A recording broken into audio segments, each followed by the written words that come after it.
Ok, muchachos, el tema del día de hoy ahora es el neoclasicismo. ¿Qué es el neoclasicismo? Este es un movimiento artístico el cual se originó en Francia durante el siglo XVII.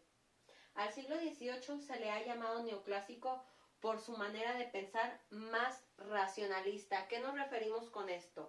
A que, como les decía, en épocas pasadas, que fue lo que vimos en literatura 1, el hombre se dejaba, o el escritor, se dejaba llevar más por sus sentimientos, por cómo se sentía en ese momento, si estaba enamorado, si había sufrido un desamor, si estaba feliz, si estaba triste, ¿sí? Entonces, en esta época, podríamos decirlo, tanto en la clásica como en la neoclásica, dejan a un lado lo romántico y ahora las obras las razonan más. Ahora las obras eran más dirigidas hacia la moral, hacia la ética. Por eso se dice que se caracterizó o se le llamó neoclásico por la manera de pensar más racionalista, o sea, de razonar más lo que estaban escribiendo, de razonar más lo que estaba pasando en esa época. A este siglo fue llamado también el siglo de las luces y se caracterizó por el predominio de controversias y críticas. Dentro de las características tenemos predominio de la razón sobre el sentimiento, que es lo que les estaba diciendo, ¿sí?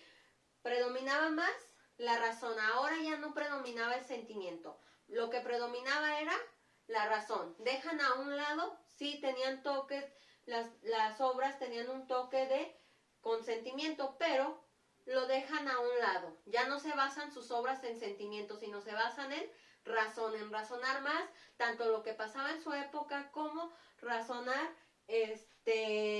la obra, que fuera algo coherente. Disciplina sobre libertad creadora. Tenían, como ya lo hemos visto en el clasicismo, tenían cierta disciplina. ¿Por qué? Porque lo que pretendían era agradar, que sus obras agradaran al público. Entonces, tenían cierta disciplina, pero sobre la libertad para crear las obras.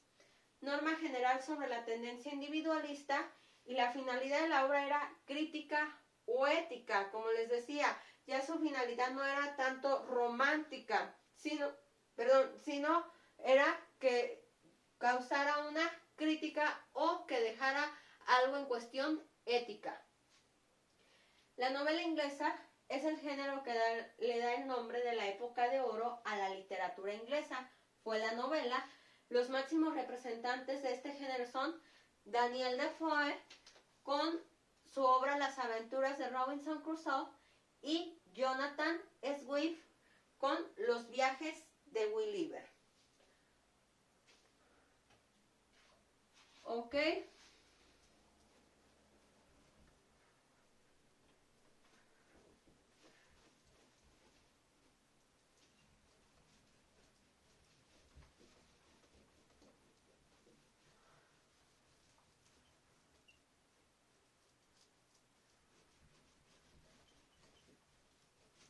Ahora vamos a ver el neoclasicismo y clasicismo alemán.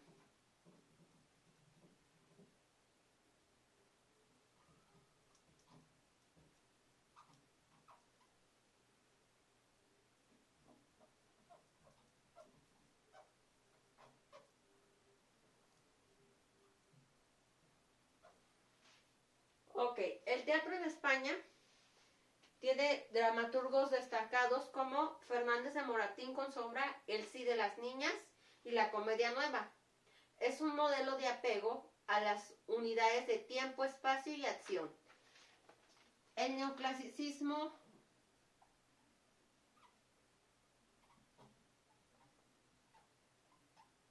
en México se dice que los mensajeros de lo nuestro fueron los jesuitas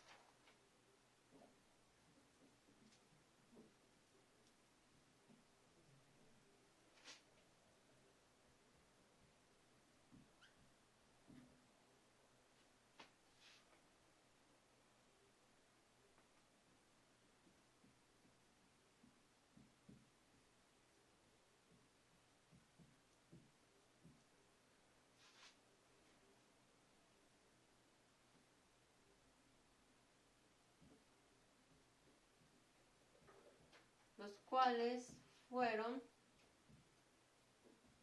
desterrados por Carlos III.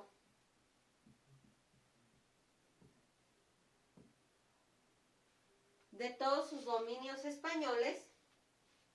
Ok, el neoclasicismo en México se dice que los mensajeros de lo nuestro fueron los jesuitas, los cuales fueron desterrados por Carlos III.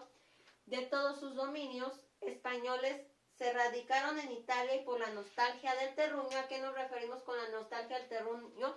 Pues por la nostalgia de su país, empezaron a escribir de lo que su corazón estaba lleno. El veracruzano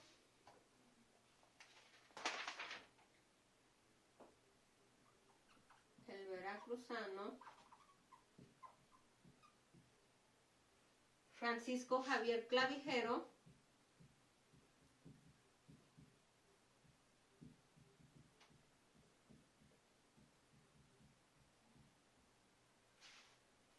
escribió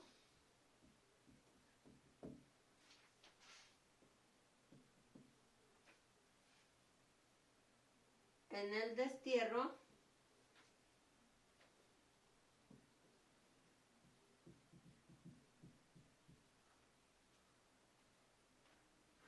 la historia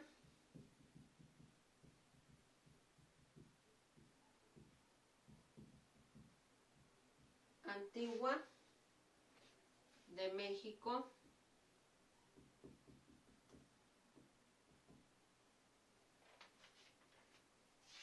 Y Francisco Javier Alegre elaboró historia de la provincia de la Compañía de Jesús en Nueva España y Rafael Landívar, Rusticatio mexicano. Alemania.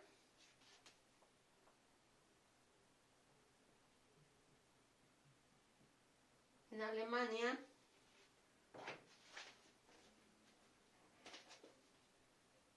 sus mejores representantes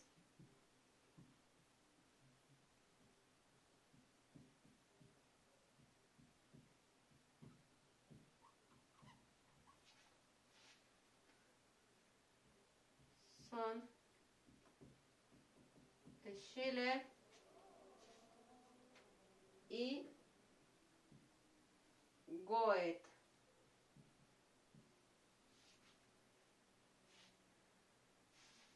Mismos que en su juventud hicieron o iniciaron el Sturm und Drang, tempestad e impulso, movimiento revolucionario y romántico de poca duración. Federico Schiller, corazón generoso y naturaleza ardiente, escribe Los bandidos, María Estuardo, La doncella de Orleans y Guillermo Tell. Joan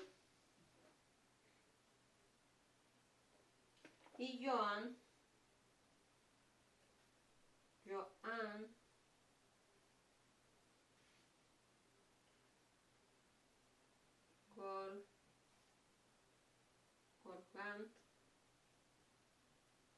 von Goethe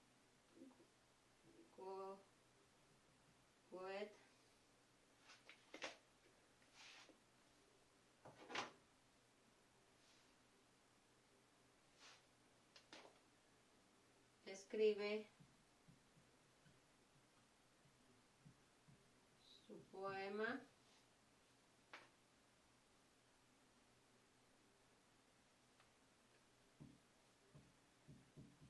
Fausto.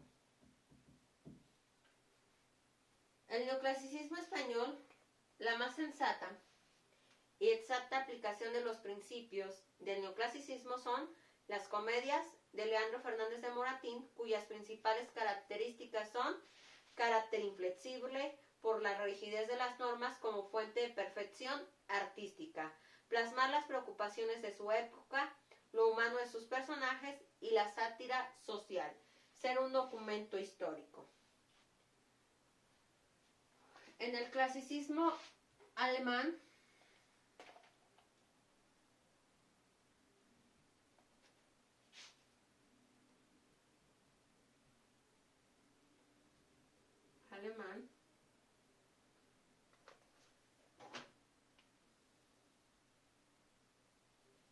tenemos a Joan Wolfgang Goethe como la figura más importante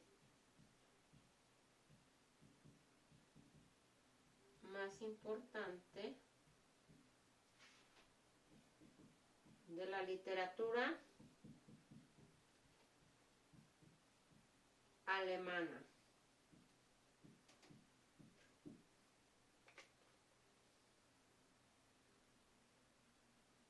Y su obra más importante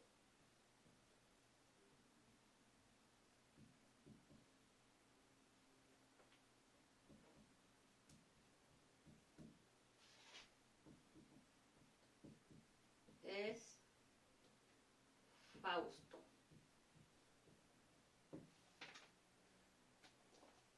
Ok.